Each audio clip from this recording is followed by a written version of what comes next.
പയ്യനൊക്കെ നല്ലതാ. ഞാൻ പറഞ്ഞില്ലേ ജോലിയുണ്ട്. അതുകൊണ്ട് തന്നെ നല്ല സ്ത്രീധനം ചോദിക്കാനും സാധ്യതയുണ്ട്.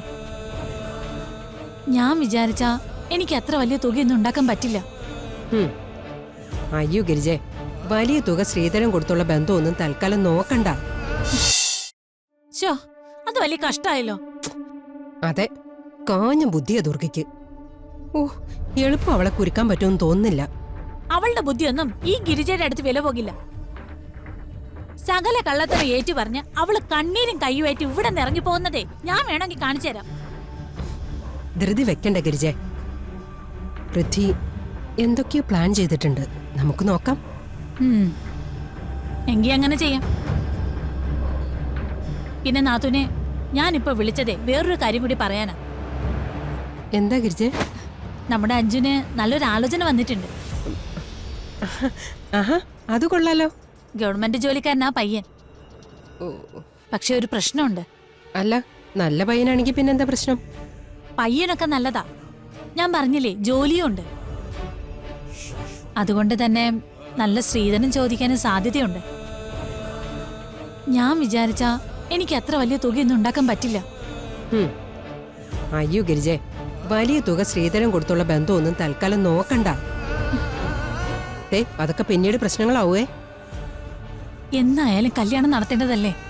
അതെ, എന്ന് കരുതി ഒരുപാട് സ്ത്രീധനമൊക്കെ കൊടുത്താ അത് വലിയ പ്രശ്നമാവും.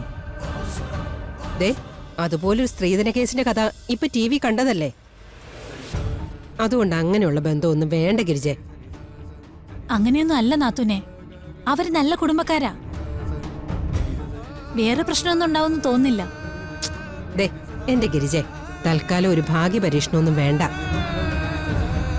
പെണ്ണിനെ നോക്കി മാത്രം വരുന്ന ആരെങ്കിലും ഉണ്ടെങ്കിൽ നോക്കാം. പിന്നെ ധൃതി വെക്കാൻ അഞ്ജുന് അതിന് മാത്രം പ്രായമൊന്നും ആയിട്ടില്ലല്ലോ. നാത്തുൻ എന്താ ഈ പറയുന്നേ? അഞ്ജുന് കല്യാണ പ്രായമൊന്നും ആയില്ലെന്നോ? ഗിരിജെ, ഞാൻ നിന്നെ വിളിക്കാട്ടോ. അഷി എന്നെ വിളിക്കുന്നുണ്ടെന്ന് തോന്നുന്നു. നാത്തുനെ ഞാൻ വിളിക്കാം ഗിരിജെ, വിളിക്കാം.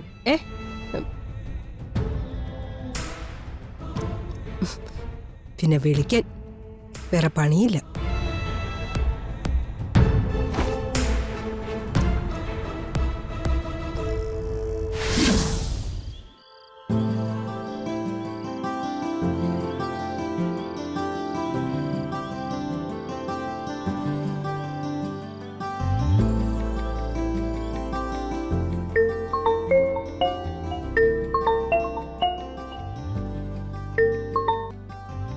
ഹലോ, തിരക്കിലായിരിക്കുമല്ലേ?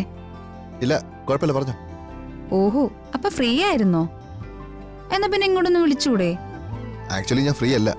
പിന്നെ താൻ വിളിച്ചോണ്ട് തിരക്ക് മാറ്റി വെച്ച് സംസാരിക്കാന്ന് വിചാരിച്ചു, അത്രേ ഉള്ളൂ. അങ്ങനെയാണോ? എന്നാ കുഴപ്പമില്ല. പിന്നെ പറ, എന്തൊക്കെയുണ്ട് വിശേഷങ്ങൾ? ഒരു വിശേഷം എന്താന്ന് വെച്ചാലേ, എനിക്ക് വന്നൊരു കല്യാണാലോചന അമ്മ തന്നെ വേണ്ടാന്ന് വെച്ചു. അതെന്തു പറ്റി? അവര് സ്ത്രീധനം ചോദിച്ചു. അത് നന്നായി. കഴിഞ്ഞ ദിവസം ആസിഡ് കുടിച്ചൊരു പെൺകുട്ടി മരിച്ചില്ലേ, അത് കണ്ട് അമ്മ പേടിച്ചതാ. അതുകൊണ്ട് ഞാൻ രക്ഷപ്പെട്ടു. ഇടയ്ക്കിങ്ങനെ ഉണ്ടായ അമ്മ എന്നെ കല്യാണത്തിന് നിർബന്ധിക്കാതിരുന്നേനെ. ഇത്രയ്ക്ക് ക്രൂരമായിട്ട് ചിന്തിക്കാവൂ? മറ്റൊരാളുടെ മരണത്തിന് വേണ്ടി നമ്മൾ ആഗ്രഹിക്കുന്ന പോലെയല്ലേ ഇത്? അയ്യോ, ഞാൻ അങ്ങനൊന്നും പറഞ്ഞതല്ല. പറഞ്ഞു വന്നൊരു ഫ്ലോയില് അറിയാന്ന് പറഞ്ഞു പോയതാ. എടോ, താൻ പറഞ്ഞ ഈ ആസിഡ് കഴിച്ച് മരിച്ച വിനിത എന്റെ ഫ്രണ്ടിന്റെ സിസ്റ്ററാ. ഒരുപാട് പ്രതീക്ഷയോടെ അവർ വിവാഹം കഴിപ്പിച്ച് അയച്ചതാ കുട്ടിയെ. അവസാനം ഇങ്ങനൊരു അവസ്ഥ വരുമെന്ന് ആരും കരുതിയില്ല. വലിയ കഷ്ടായി പോയല്ലേ അത്. തന്റെ വീട്ടുകാര് കല്യാണക്കാകുമ്പോ ഇവിടെ വന്ന് സ്ത്രീധനൊക്കെ ചോദിക്കോ? ഏയ്, ഞാൻ സമ്മതിക്കുമെന്ന് എനിക്ക് തോന്നുന്നുണ്ടോ? എനിക്കൊരു പെങ്ങളുള്ളതല്ലേ. അവളെ വീട്ടിൽ വന്ന് നിൽക്കുന്ന തന്നെ ഇതേ സ്ത്രീധനത്തിന്റെ പേരില. ഒരിക്കലും ആ വീട്ടിൽ അങ്ങനെ ഒരു സംസാരം ഉണ്ടായപ്പോഴേ ഞാൻ അവളെ കൊണ്ട് വീട്ടിൽ നിർത്തി.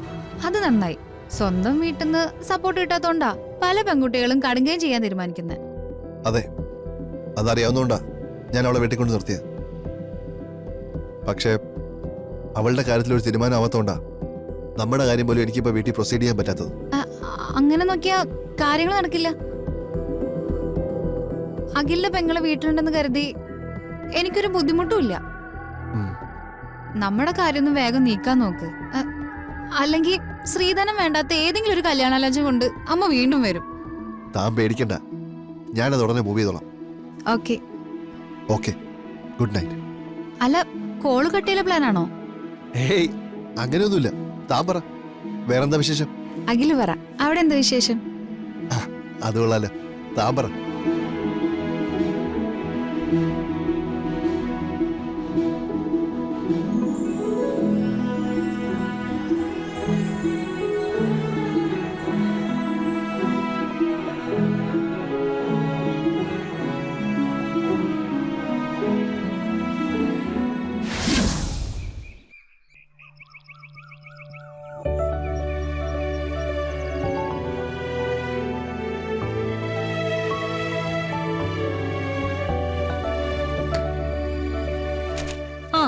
നിങ്ങളിതെങ്ങോട്ടാ? സ്കൂളിലേക്ക്. ഓ ശരിയാണല്ലോ, കുറച്ചു ദിവസം നിങ്ങൾ പോവാതിരുന്നോണ്ട് ഞാൻ ആ കാര്യം തന്നെ വിട്ടുപോയി. അത് സ്കൂൾ തുറന്ന സമയത്ത് തന്നെയല്ലേ വിനീതയുടെ കേസ് വന്നത്. ആ സമയത്ത് കുറെ ലീവ് ഒന്ന് പോയതുകൊണ്ടാ ചേച്ചിക്ക് അങ്ങനെ തോന്നിയത്.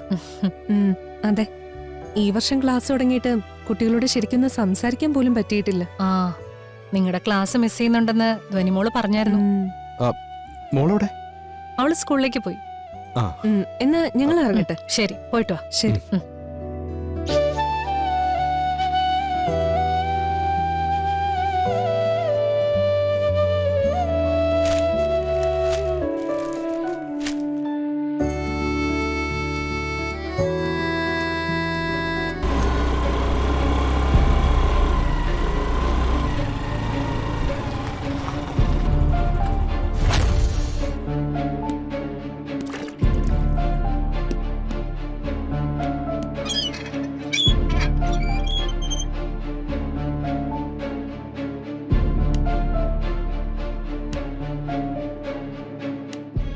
ശരി സർ,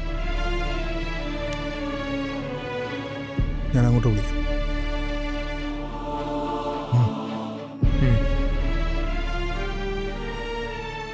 ആരാ? മനസ്സിലായില്ല. ഞങ്ങൾ പോലീസിൽ നിന്നാ. ആരാ ദേവാ? പോലീസിൽ നിന്നാ.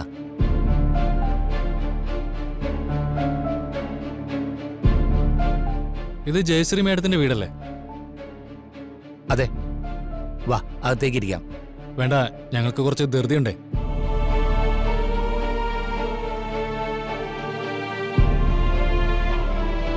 എന്താ കാര്യം? ഞങ്ങള് പോലീസ് ഡിപ്പാർട്ട്മെന്റിലെ കോൾഡ് കേസുകൾ അന്വേഷിക്കുന്ന ഒരു ടീമാണ്. പണ്ട് ജയശ്രീ മേഡം അന്വേഷിച്ചിരുന്ന ഒരു കേസിന്റെ പിന്നാലെയാണ് ഞങ്ങള്. അന്ന് മേഡം ഈ കേസിൽ വളരെ മുന്നോട്ട് പോയി എന്നാണ് ഞങ്ങൾക്ക് അറിയാൻ കഴിഞ്ഞത്.